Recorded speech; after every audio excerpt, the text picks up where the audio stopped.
So the Squier 60s Classic Vibe Strat, I was a bit disappointed with this, given how much I enjoyed the 50s Squier Classic Vibe Tele, and I am much more of a Strat player. I don't know whether it's like the Laurel initially that doesn't look great, again, that kind of puts you off. The action was really high as well, out of the box. I still feel like the finish with these is fantastic. Like, you know, the frets are all polished, the ends aren't sharp. But I don't know, just something about this, no pun intended, but it just didn't give me like that vibe that I wanted. If you check out my Classic Vibe 50s Tele video, like I compared that to the Vintera 2 and, you know, given a few little things here and there in terms of like what you might prefer, that was right up there. You know, it felt like a more expensive guitar. I wouldn't say this does. It did feel a bit better after I've been playing it for an hour or two, for sure. It felt a little bit more looser, a bit more played in.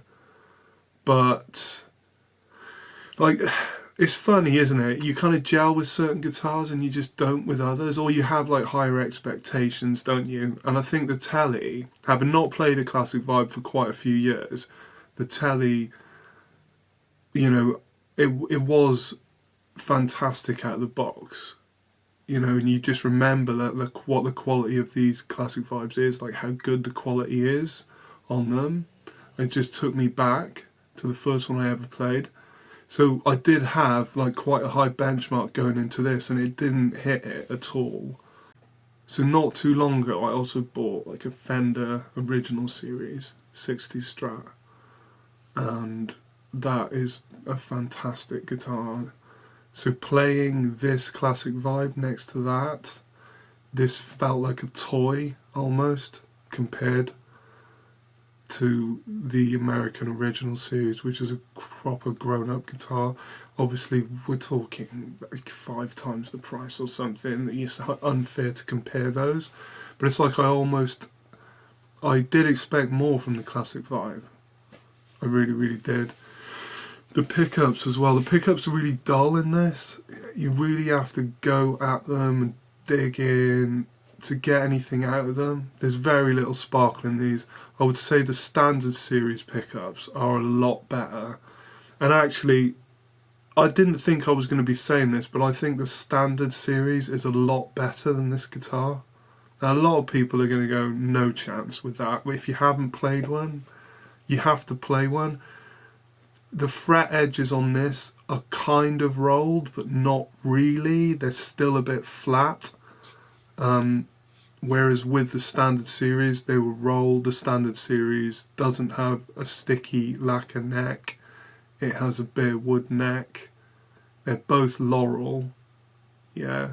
But that guitar felt more playable. I don't know what it is. Sometimes you just can't describe what it is. You don't know what it is, do you? You just kind of pick a guitar up and you kind of instantly know this is not going to be for me.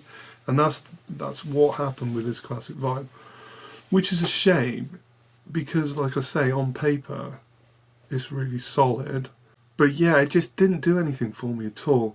I think the neck is too thin for me as well. I have to say the neck on this was really a lot thinner than I expected, and that didn't really, you know, that put me off initially. It just didn't feel great in my hand because the neck was a lot thinner on this, and that kind of put me off. The lack of sparkle in the pickups, completely dull pickups.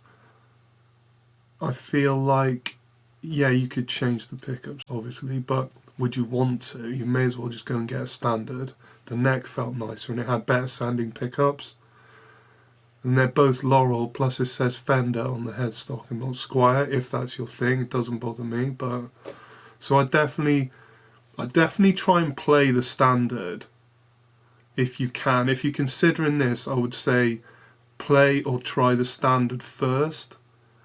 And if you see there's no difference, then save the £100, £120 or whatever it is.